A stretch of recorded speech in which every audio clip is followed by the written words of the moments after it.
Hey guys, in this video, I'll show you how you can go ahead and see the old Google Maps. Okay, it's really easy.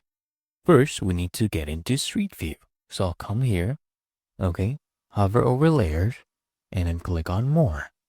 Now, go ahead and toggle on Street View, and let's go ahead and look at Delaware Street.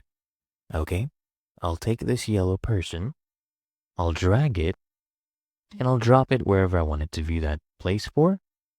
Let's say here. We'll go ahead and put it here. Now all you need to do, I will turn around. Let's say go right here. Okay. This is a house. Let me find a location where we have maybe a shop or a restaurant, a supermarket, something like that. All right, so I found this place, and the reason I actually did that is I want to show you the changes. Okay, so right now this is called Modern Nomad Home. Okay. Now you come here, just click on see more dates. There you go. You can see a bunch of different dates, bunch of different years. Let's go all the way back.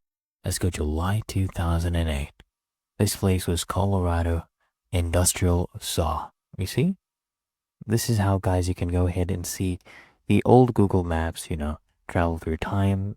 At this point in time, this place was actually empty, right? And it's really that easy and simple.